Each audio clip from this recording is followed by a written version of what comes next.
Hello guys, எல்லாருக்கும் வணக்கம். Future and options trade பண்ண நீங்கள் என்னைக்காச்சும் உங்களோட ட்ரேட் பண்ண சார்ஜஸ் எவ்வளோன்னு செக் பண்ணி பார்த்துருக்கீங்களா? செக் பண்ணல அப்படின்னா இந்த வீடியோ கருத்து கண்டிப்பாக செக் பண்ணி பார்ப்பேங்க. ஏன் சொல்கிறேன் அப்படின்னா, நானும் என் ஃப்ரெண்டும் லாஸ்ட் இயர் ட்ரேட்ஸ் பற்றி டிஸ்கஸ் பண்ணிட்டு இருந்தோம். அவன் சொல்லிட்டு இருந்தான், எவ்வளோ எஃபர்ட் போட்டாலும் என்னால் ப்ராஃபிட்டபுளாக ஆக முடியல அப்படின்னு. சரி சொல்லிட்டு நானும் அவனும் ட்ரேட்ஸை வந்து செக் பண்ண ஆரம்பித்தோம். ட்ரேட்ஸை செக் பண்ணும்போது தான் எனக்கு தெரிஞ்சிச்சு சார்ஜஸ் எவ்வளோ பிடிச்சிருக்காங்க அப்படின்னு. நான் சார்ஜஸை பார்த்து நானே ஷாக் ஆகிட்டேன். இப்போ நம்ம எவ்வளோ சார்ஜஸ் பிடிச்சாங்க, ஏன் நான் ஷாக் ஆனேன், அதுக்கு பிஹைண்டில் இருக்க ரீசன் என்ன, நம்ம பண்ணுற தவறுகள் என்ன அப்படிங்கிறத நம்ம பார்ப்போம். அவனோட ட்ரேட்ஸ் ஃபஸ்ட் காட்டுறேன், அதுக்கப்புறம் நம்ம தொடர்ந்து பேசுவோம். இப்போ லைவ் எக்ஸாம்பிளோட பார்ப்போம். இப்போ பார்த்தீங்க அப்படின்னா, என் ஃப்ரெண்டோட அக்கௌண்ட்டை நான் இதில் லாகின் பண்ணி வச்சுருக்கேன்.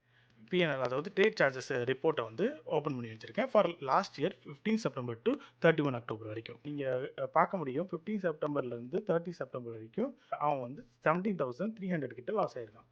அதே நேரத்தில் அக்டோபரில் he made a profit around 13,000. So ஓவராலாக அவனுக்கு 1.5 மாதம் எவ்வளோ ஆச்சு அப்படின்னா, எவ்வளோ ஆச்சுன்னா 4,345 ருபீஸ் அப்படிங்கிறது தான் ஆக்சுவல் லாஸ். பட் இங்கே எவ்வளோ சார்ஜஸ், இது வந்து நான் வந்து சார்ஜஸோட இன்க்ளூடட் தான் இவ்வளோ ப்ராஃபிட் அண்ட் லாஸ் அப்படிங்கிறது நமக்கு காட்டும் மாடல் எடுத்தோன்னு. பட் நமக்கு ஆக்சுவலாக சார்ஜஸ் இல்லாமல் அவன் வந்து ட்ரேட் பண்ணி எவ்வளோ ப்ராஃபிட் அண்ட் லாஸ் பார்த்துருக்கான் அப்படின்னு செக் பண்ணி பார்த்தீங்கன்னா, மேலே ரியலைஸ் ப்ராஃபிட் அண்ட் லாஸ்ன்னு இருக்கும். அதுதான் வித்தவுட் சார்ஜஸ். நீங்கள் பாருங்கள், 18,171 rupees he made a profit. அவன் ப்ராஃபிட் பண்ணியிருக்கான். ப்ராஃபிட் பண்ணுறான்னு சொல்லிங்க, மொத்தமாக பார்த்தா 4,300 லாஸ் காட்டுது அப்படின்னு பார்த்தீங்கன்னா, இப்போ தான் வருது சார்ஜஸ். இங்கே பாருங்கள், டோட்டல் சார்ஜஸ் 22,500 கிட்ட சார்ஜஸ் பிடிச்சிருக்காங்க. ஏன் அப்படிங்கிறத நம்ம ட்ரேட் சார்ஜஸில் பார்ப்போம். ஓகே, இது வந்து ப்ராஃபிட் அண்ட் லாஸ் ரிப்போர்ட். இப்போ நான் போகிறது வந்து சார்ஜஸ் ரிப்போர்ட். ஓகேங்களா? இப்போ பாருங்கள், சேம் டேட்ஸை வந்து நான் செலக்ட் பண்ணுறேன்.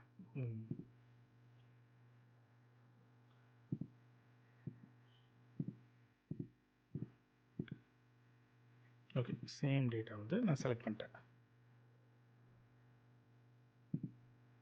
ரைட்,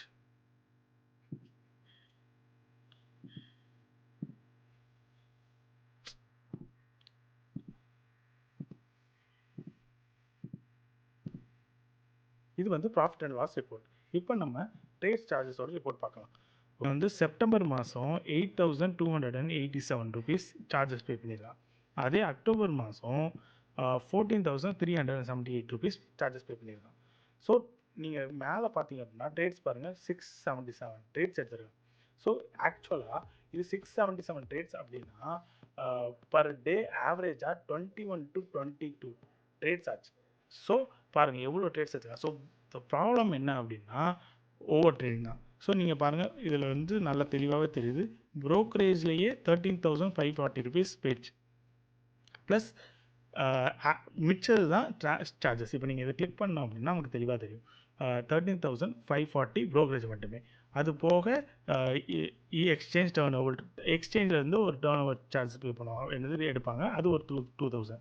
அது போக தான் டாக்ஸஸ், இந்த எஸ்டிடி, ஜிஎஸ்டி, அது எல்லாமே. ஸோ அதில் பாருங்கள் 7,000. ஸோ ஆல்மோஸ்ட் 60% கிட்ட ப்ரோக்கரேஜ் மட்டுமே பே பண்ணியிருக்கான். ஸோ அவன் வந்து ப்ராஃபிட்டபுளாக இருக்க வேண்டிய இடத்துல சார்ஜஸ்னால லாஸில் போயிருக்கான். உங்களுக்கு புரியுதா? ஸோ ஓகே, இப்போ நீங்கள் ரிப்போர்ட் பார்த்தீங்க, இவ்வளோ சார்ஜஸ்க்கு பின்னாடி இருக்க ரீசன் என்னன்னு நினைக்கிறீங்க? ஒன்றே ஒன்று தான், over trading. Okay, over trading அப்படின்னா நம்ம சிம்பிளிஃபையாக ட்ரேட் எடுத்துக்கிட்டு இருக்கோம் அப்படின்னு இல்லை. ஓவர் ட்ரேடிங்லேயே 3 டைப் இருக்குது. அதுலேயும் 3வது டைப் தான் ரொம்ப முக்கியமான டைப்பு. ஸோ கடைசி வரைக்கும் வீடியோ பாருங்கள். First, round of trading. ஆக்சுவலாக நீங்கள் ஒரு சார்ட் முன்னாடி உட்காந்துருவீங்க, ஒரு ட்ரேட் எடுப்பீங்க, ப்ராஃபிட் வந்துடும். 2வது ட்ரேட் எடுப்பீங்க, ப்ராஃபிட் வந்துடும். இப்போ பார்த்தீங்க அப்படின்னா ஒரு எக்ஸாம்பிளுக்கு ஒரு 4,200, 4,300 உங்களுக்கு ப்ராஃபிட் இருக்கும். பட் அது வந்து நீங்கள் பார்த்துட்டே இருப்பீங்க. அதனால் என்ன ஆகும் அப்படின்னா 4,500 ஆக்கிரோமா இல்லை 5,000 ஆக்கிரோமா அப்படிங்கிற ஒரு அர்ஜு கிரியேட் ஆகும். ஸோ அதை ரவுண்ட் ஆஃப் பண்ணுறதுக்காக நீங்கள் ட்ரை பண்ணி இன்னொரு ட்ரேட் எடுப்பீங்க. அது பார்த்தீங்க அப்படின்னா உங்களோட ப்ராஃபிட்டை பாதியாக குறைச்சிடும். இப்போ என்ன நினைப்பீங்க, ப்ராஃபிட்டை குறைச்சிட்டோம், நம்ம ஆல்ரெடி இருந்த ப்ராஃபிட்டுக்காச்சும் போயிடும் அப்படின்னு சொல்லிட்டு இன்னொரு ட்ரேட் எடுப்பீங்க. அப்படின்னு ப்ராஃபிட் வந்து திரும்ப குறையும். ஆக்சுவலாக அதுலேயும் லாஸ் ஏற்படும். ஸோ இந்த மாதிரி ட்ரேட் பண்ணி எக்ஸ்ட்ரா ட்ரேடுக்கு உங்களுக்கே தெரியாமல் ஒரு உள்ளே இருக்கிற அர்ஜ் வந்து க்ரியேட் பண்ணி உங்களை ட்ரேட் பண்ண வைக்கும். இதை நீங்கள் கண்டிப்பாக ஸ்டாப் பண்ணி தான் ஆகணும். ஒரு த்ரெஷ்ஹோல்டு க்ரியேட் பண்ணிக்கோங்க. ஒரு நாளைக்கு இவ்வளோ ப்ராஃபிட் வந்துட்டு அப்படின்னா அதுக்கப்புறம் நான் ட்ரேட் பண்ண மாட்டேன், சிஸ்டத்தை மூடுங்க, வேறு வேலை இருந்தால் பாருங்கள், அவ்வளோதான் முடிஞ்சு. ஓகே, இப்போ type number 2, revenge trading. Revenge trading அப்படின்னா நீங்கள் வருவீங்க, உங்களுக்கு ஒரு ட்ரேட் கிடைக்கிற மாதிரி இருக்கும். அந்த ட்ரேட் பார்த்தீங்க அப்படின்னா உங்களோட ஸ்டாப் லாஸ் செட் பண்ணி லாஸ் பண்ணிட்டு போயிடும். இப்போ வந்து அந்த லாஸை ரெக்கவர் பண்ணுறதுக்காக அதுவும் அன்னைக்கே நீங்கள் ரெக்கவர் பண்ணுறதுக்காக துடிப்பீங்க. சொல்லிகிட்டே இருக்கும், உள்ளே இருக்கிறது ஒன்று சொல்லிகிட்டே இருக்கும். சரி ஓகே எடுத்துடலான்னு திரும்ப ட்ரேட் எடுப்பீங்க. ஓகே, அதை ரெக்கவரும் பண்ணிடுவீங்க. ரெக்கவர் பண்ணதுக்கப்புறம் அது ரெக்கவர் மீன்ஸ் எப்படி பண்ணுவீங்க அப்படின்னா, ஒரு 1000 ரூபீஸ் 4000 ரூபீஸ் லாஸ் அப்படின்னா அதை 1000 ரூபியாக குறைச்சிடுவீங்க. இப்போ 1000 ரூபீஸ் லாஸ் இருக்குல்ல, அதை வந்து 0 ஆக்கும் அப்படின்னு சொல்லிட்டு இன்னொரு ட்ரேட் எடுப்பீங்க. 1000 ரூபீஸ் 0 ஆயிரும். இப்போ வந்து பார்த்தீங்க அப்படின்னா ப்ரோக்கரேஜ் பார்ப்பீங்க. ப்ரோக்கரேஜ் கொஞ்சம் ஜாஸ்தியாக இருக்குது, ப்ரோக்கரேஜ் மட்டும் எடுப்போம் அப்படின்னு சொல்லிட்டு இன்னொரு ட்ரேட் எடுப்பீங்க. ஆக்சுவலாக அது வந்து லாஸ் ஆயிரும். ஸோ இப்படி வந்து நீங்கள் ப்ளே பண்ணிட்டே இருப்பீங்க. லாஸ் ப்ராஃபிட் அப்படின்னு சொல்லி ப்ளே பண்ணிட்டே இருக்கிறது தான் ரிவர்ஸ் ட்ரேடிங். ரிவர்ஸ் ட்ரேடிங்கும் ஒரு டைப் ஆஃப் ஓவர் ட்ரேடிங் தான். ஸோ அதை பண்ணாதீங்க.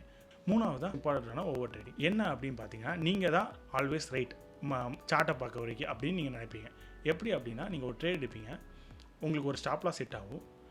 அதுலேருந்து மார்க்கெட்டு பார்த்தீங்கன்னா திரும்ப உங்கள் டேரக்ஷன்லேயே போக ஆரம்பிக்கும். நீங்கள் என்ன நினைப்பீங்க, நான் கரெக்டாக தான் இருந்தேன் அப்படின்னு சொல்லிட்டு அந்த டைமில் ட்ரேட் எடுக்காமல் இருப்பீங்க. ஆனால் பார்த்தீங்கன்னா உங்கள் டார்கெட் ஹிட் பண்ணிட்டு போயிருக்கும். நீங்கள் அப்போ ட்ரேட் எடுக்க மாட்டீங்க, உங்களோட ஸ்டாப் லாஸ் போயிருக்கும். அதே நெக்ஸ்ட் டைம் ட்ரை பண்ணுவீங்க. என்ன பண்ணுவீங்க, உங்களோட ஸ்டாப் லாஸ் செட் ஆகும். அப்போ வந்து அவன் திரும்பவும் போக வாய்ப்பு இருக்குது, அப்படி திரும்ப வாய்ப்பு இருக்குது அப்படின்னு சொல்லிட்டு அவன் ஆக்சுவலாக சார்ட் வந்து அது புல் பேக் தான் எடுத்திருக்கும். ஆனால் நீங்கள் என்ன நினைப்பீங்க, அது வந்து ரிவர்ட் ஆகி என்னோட டார்கெட் தான் ஹிட் பண்ண போகுதுன்னு சொல்லிட்டு திரும்ப ட்ரேட் எடுப்பீங்க. அதில் திரும்ப லாஸ் ஆகும். ஸோ லாஸை ரிகவர் பண்ண திரும்ப ட்ரேட் எடுப்பீங்க. நீங்கள் என்ன நினைக்கிறீங்க அப்படின்னா, ஏன் டேரக்ஷனில் தான் மார்க்கெட் போகுங்கிறத நம்பிக்கிட்டே இருந்து ஓவர் ட்ரேடாக எடுப்பீங்க. அதனால ஓவர் ட்ரேடிங் ஆயிரும் உங்களுக்கே தெரியாமல். நீங்கள் வந்து ப்ராஃபிட் அண்ட் லாஸே பார்க்க மாட்டீங்க. இந்த சினாரியோவில் மிச்ச சினாரியோ மாதிரி ப்ராஃபிட் அண்ட் லாஸ் இது வந்து கண்ணுக்கே தெரியாது. நீங்கள் வெறும் சார்ட்டை பார்ப்பீங்க. ஓகே, உங்கள் டேரக்ஷனில் போகும்னு சொல்லிட்டு பார்த்தா உங்கள் ஸ்டாப் லாஸ் ஹிட் ஆகிருக்கும். திரும்ப ஓகே இங்கேருந்து கண்டிப்பாக என் டேரக்ஷனில் போகும் அப்படின்னு சொல்லி ட்ரேட் எடுப்பீங்க. திரும்ப உங்கள் ஸ்டாப் லாஸ் ஹிட் ஆகும், இங்கேருந்து உங்கள் டேரக்ஷனில் போகும் அப்படின்னு சொல்லிட்டு ட்ரேட் எடுப்பீங்க. இதுதான் நீங்கள் நினைக்கிறது தான் கரெக்ட் அப்படின்னு நினைக்கிறது. நம்ம வந்து மார்க்கெட் கிட்ட ஈகோவே காட்டக்கூடாது. அவங்களோட ஸ்டாப் லாஸ் ஹிட் ஆச்சா ஃபஸ்ட் டைம், ஓகே ஃபைன், நான் இன்னொரு டைம் ட்ரை பண்ணுறேன் அப்படின்னு பண்ணலாம். அதுவும் 2ஆவது டைம் ஹிட் ஆயிடுச்சா, just close the laptop, close the system, close everything and next day பார்த்துக்கோங்க. இன்றைக்கி உங்களால் ப்ராஃபிட் எடுக்க முடியல அப்படின்னா கண்டிப்பாக நெக்ஸ்ட் டே எடுக்க முடியும் அப்படின்னு நம்புங்க. அதுதான், ஏன்னா trading is the over the game period. நீங்கள் வந்து இன்றைக்கே நீங்கள் கோடீஸ்வரன் ஆக போகிறது கிடையாது. இது புரியும்னு நினைக்கிறேன். இதுதான் மோஸ்ட் இம்பார்ட்டன்ட் தேர்ட் ஸ்டெப். இதை வந்து எப்போவுமே பண்ணாதீங்க. ஓகே, இப்போ நீங்கள் பார்த்த 3 டைப் ஆஃப் ஓவர் ட்ரேடிங்கில் நீங்கள் ஏதாச்சும் ஒன்று பண்ணியிருக்கீங்களா, இல்லை 3மே பண்ணியிருக்கீங்களா அப்படின்னு கண்டிப்பாக கமெண்ட் பண்ணுங்கள். ஓகே, ஓவர் ட்ரேடிங் என்னால் ஸ்டாப்பே பண்ண முடியல, இந்த 3 டைப்பில் ஏதோ ஒன்று பண்ணி நான் வந்து சிக்கிட்டே இருக்கேன் அப்படின்னு நினைக்கிறீங்க அப்படின்னா அதை கமெண்ட்டில் எழுதுங்க. அதை எப்படி ஸ்டாப் பண்ணலாம் அப்படிங்கிறத நெக்ஸ்ட் வீடியோவில் நான் போடுறேன். ஓகே, இந்த மாதிரி வீடியோவை தொடர்ந்து பார்க்கறதுக்காக சப்ஸ்கிரைப் பண்ணுங்கள், நோட்டிஃபிகேஷன் பெல்லை கிளிக் பண்ணுங்கள். தேங்க்யூ.